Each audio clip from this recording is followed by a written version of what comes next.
मैं Rakesh Sharma government polytechnic college Kota में प्रवक्ता केमिकल के पद पर कार्यरत हूँ।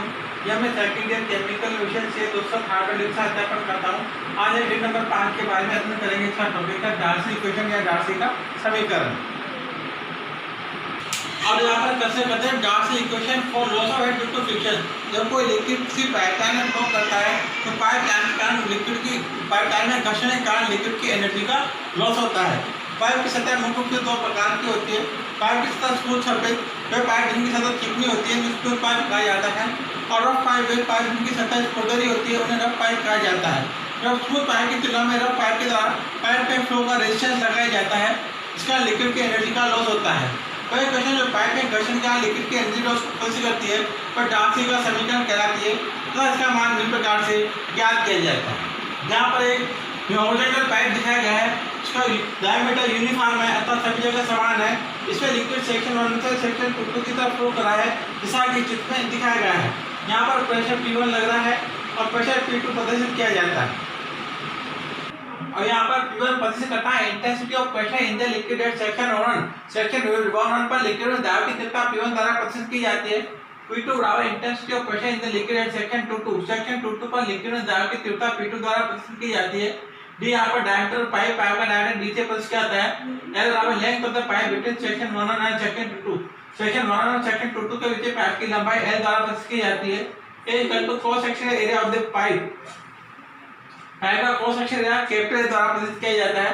W specific weight of the liquid flow in the pipe. Pipe में जो लिक्विड फ्लो कर रहा है उसका स्पेसिफिक वेट स्मॉल w द्वारा प्रदर्शित किया जाता है।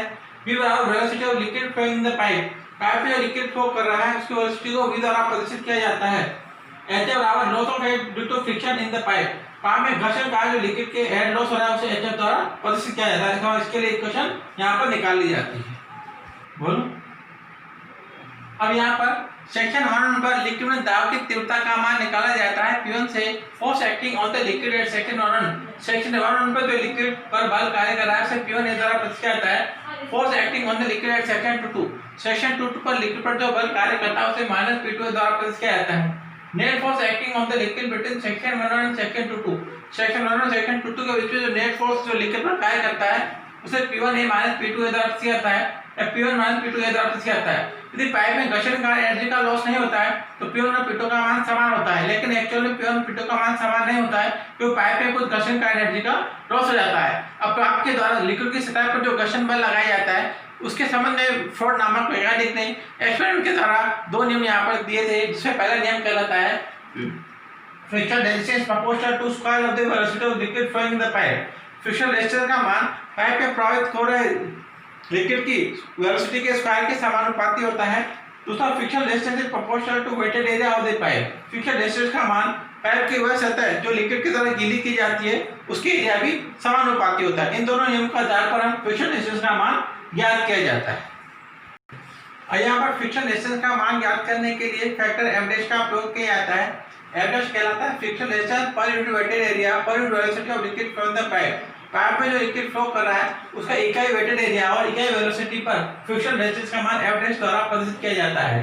फ्रिक्शन रेजिस्टेंस का मान ज्ञात करता है एफ' इनटू लिक्विड का जो वेटेड एरिया है वो πdl से प्रदर्शित किया जाता है और लिक्विड की वेलोसिटी के स्क्वायर को v स्क्वायर से प्रदर्शित किया जाता है। इसके आधार पर फ्रिक्शन रेजिस्टेंस का मान वेटेड एरिया और वेलोसिटी के आधार पर ज्ञात किया जाता है।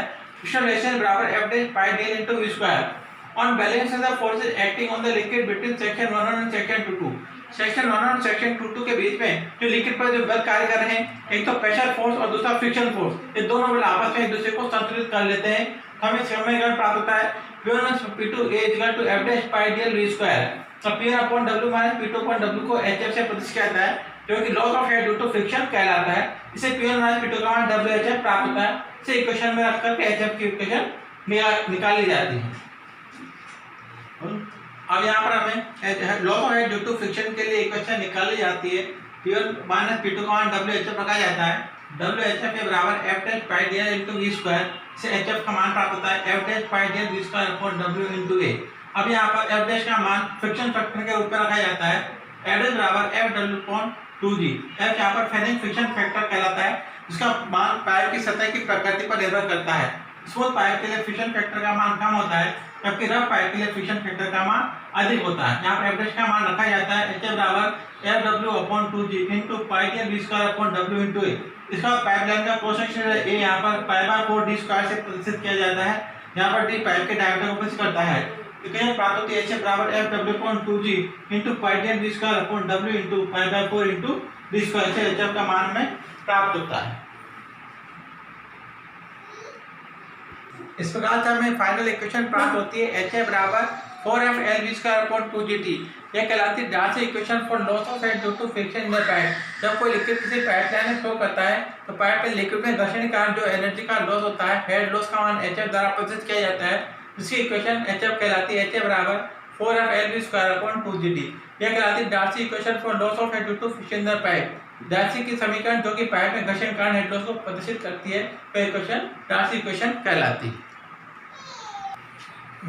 अब यहाँ पर फ्रिक्शन फैक्टर का मान किस प्रकार से ज्ञात किया जाता है। हेगन-कोहली समीकरण का H बराबर 32 और अकॉर्डिंग डार्सी इक्वेशन, डार्सी के समीकरण का H बराबर 4FL²/2GT। दोनों इक्वेशन को इक्वल करके फैक्टर F का मान ज्ञात किया जाता है। 32 बराबर 4FL²/2GT। इसे हमें W का मान यहाँ पर क्या रो इंटू जी 32 बराबर 4FL²/2GT। इससे फ्रिक्शन फैक्टर का मान पता है 16 μ/dV रो। अब यहाँ पर फ्रिक्शन फैक्टर के लिए इक्वेशन निकाली जाती है। dV रो अपॉन म्यू का मान ग्रेड नंबर को प्रदर्शित करता है अर्थात फ्रिक्शन फैक्टर का मान 16/NR द्वारा ज्ञात किया जाता है। यह कहलाती है equation for finding friction factor in laminar flow. जब कोई लिक्विड पाइपलाइन में लेमनार्ड फ्लो के रूप में फ्लो करता है, फ्रिक्शन फैक्टर का मान 16/NR द्वारा ज्ञात किया जाता है। इसके विपरीत यदि कोई लिक्विड किसी पाइपलाइन में टर्बुलेंट फ्लो के रूप में फ्लो करता है, फ्रिक्शन फैक्टर का मान ज्ञात करने के लिए समीकरण फॉर्मूला लाई जाती है F बराबर 0.046 NRE ऋण नंबर की पावर -0.20। इस प्रकार से कहलाती है equation for finding friction factor in turbulent flow. इस प्रकार से टर्बुलेंट फ्लो में फाइंडिंग फ्रिक्शन फैक्टर का मान निम्न सूत्र द्वारा ज्ञात किया जाता है। Thank you friends, thank you very much.